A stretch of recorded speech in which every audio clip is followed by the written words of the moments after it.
Hai, Assalamualaikum warahmatullahi wabarakatuh. Terima kasih sudah mengklik video ini. Sebelumnya, perkenalkan saya Luciani. Di sini saya akan menjelaskan beberapa pelajaran mengenai statistik ekonomi dan bisnis. Semoga bermanfaat.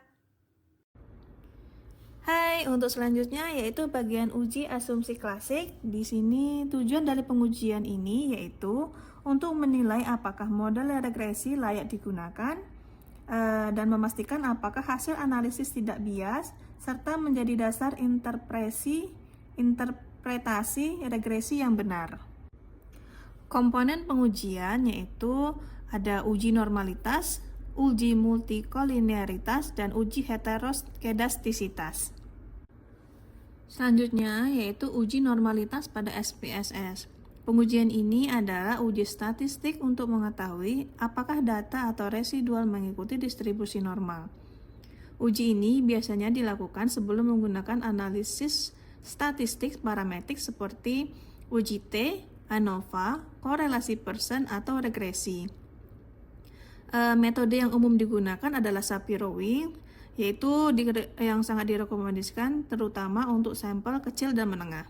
Lalu ada Kolmogorov-Smirnov, yaitu sering digunakan untuk jumlah sampel yang lebih besar. Lalu secara visual dapat dilihat melalui histogram dan normal p-plot. Untuk langkah-langkahnya, saya terdapat 3 nilai dari 3 variabel, 2x dan 1y. Kita copy, lalu kita pindah ke aplikasi SPSS. Pada bagian data view ini kita paste.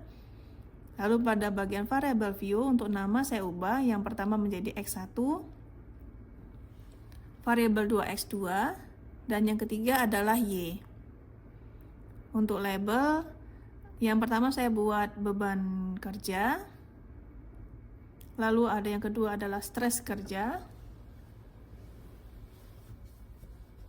dan yang ketiga kinerja karyawan. Pada bagian mesh kita pilih scale untuk x1, x2 nya, lalu pindah ke data view, kita klik analyze, regresi, dan kita pilih linear. Untuk x1 dan x2 kita pindah ke independent, dan untuk y kita pindah ke dependent. Bagian statistik kita centang collinearity, lalu continue. Bagian plot untuk S receipt itu pindah ke Y. Lalu untuk Z rate-nya pindah ke X. Jangan lupa juga centang histogram dan normal p-plotnya. Lalu continue. Untuk bagian save jangan lupa kita centang unstandarized. Lalu continue, lalu klik OK. Ini merupakan hasil summary dari regresasi dari data kita sebelumnya.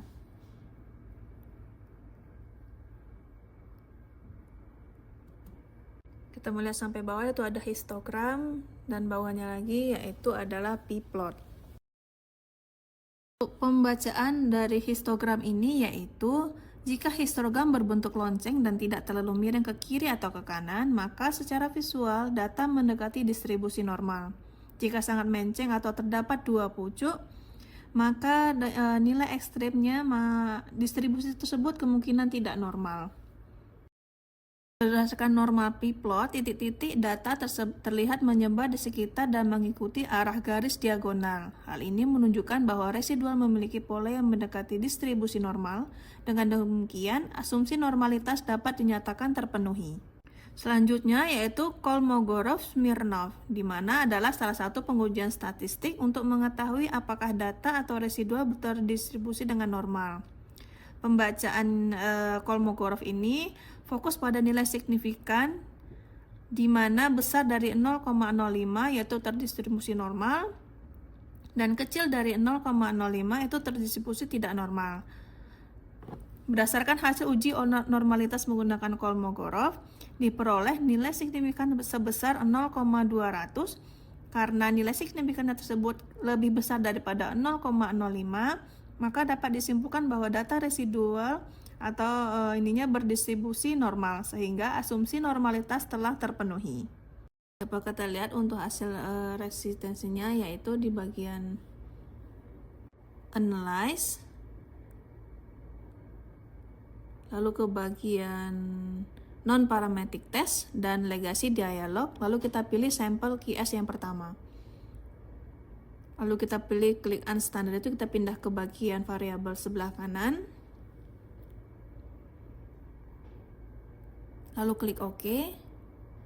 Sini kita bisa melihat sampel komografnya, yaitu bagian signifikan yaitu 0,200. Jadi nilai pengujian ini bisa dikatakan terdistribusi normal dan asumsi normalitas terpenuhi. Selanjutnya yaitu uji multikoliniaritas, yaitu yang data yang digunakan untuk mengetahui apakah korelasi yang terlalu kuat antar variabel independen atau variabel bebasnya dalam model regresi. Model regresi yang baik seharusnya tidak mengalami multikoliniaritas. Bisa kita lihat pada bagian koefisiensi. Untuk nilai toleransinya yaitu 0,800 dengan VEF yaitu 1,249. Di mana kriterianya jika tidak terjadi multikoliniaritas, toleransinya itu adalah besar dari 0,10 dan VEF kecil dari 10. Untuk data kita yaitu untuk toleransinya yaitu 0,800 dan untuk VEF-nya 1,249. Jadi hasil dari multikoliniaritas ini adalah tidak terjadi multikoliniaritas. Selanjutnya yaitu uji heteroskedastisitas, yaitu digunakan untuk mengetahui apakah terjadi ketidaksamaan varian residual dari suatu pengamatan ke pengamatan lainnya dalam model regresi. Model regresi yang baik adalah model yang tidak mengalami heteroskedastisitas atau bersifat homoskedastisitas.